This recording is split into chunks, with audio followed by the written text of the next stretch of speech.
Hi, my name is Tamika Curry-Smith, and I am a diversity, equity, and inclusion executive whose career spans 25 years in corporate America and as an entrepreneur.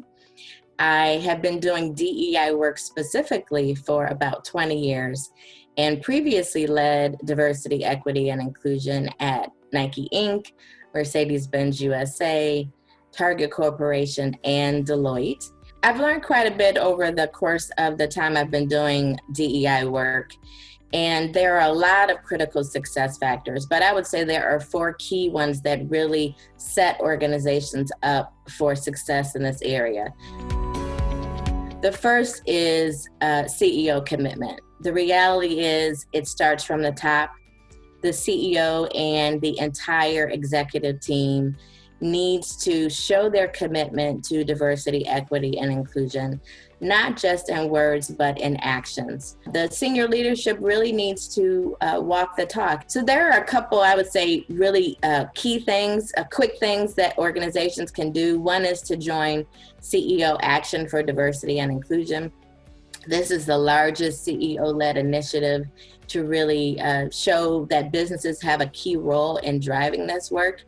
And then the second is to make sure that diversity, equity, and inclusion is a topic on a regular basis at executive team meetings and at the board level.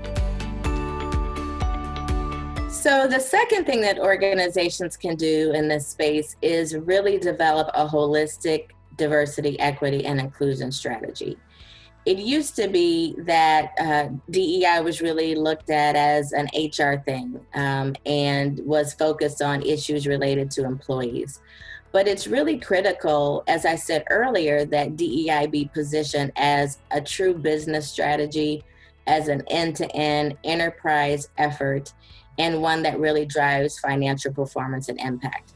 So a couple of things that organizations can do. One is really to make sure that their strategy incorporates and encompasses workforce, workplace, and marketplace. Workforce is all about the people, workplace is about your culture, and marketplace is about the business and about the community.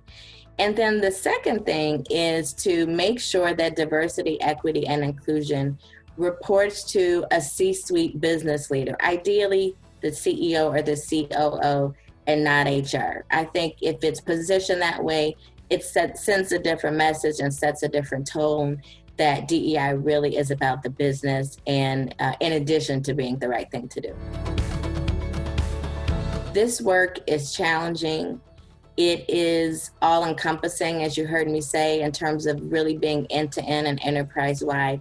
And one person can't do it alone. What I sometimes see organizations doing is they appoint a diversity, equity, and inclusion leader, but they don't set them up for success by truly investing in this area. So a couple of things that organizations can do. One is appoint an experienced DEI leader. This work requires subject matter expertise, and so the leader of this effort really needs to be grounded in the subject matter. And then also making sure that they are setting aside headcount to build the DEI team. And then secondly is to allocate an appropriate budget for DEI efforts.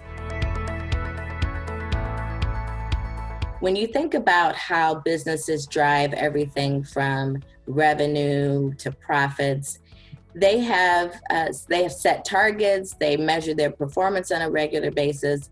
DEI needs to do the same thing. So there's a saying that you get what you measure and what gets measured gets done. And so DEI really needs to be a part of a true, robust measurement and accountability strategy. So a couple of things organizations can do is one is to create workforce and workplace goals and then hold leaders accountable for driving results in those areas as a part of their performance review.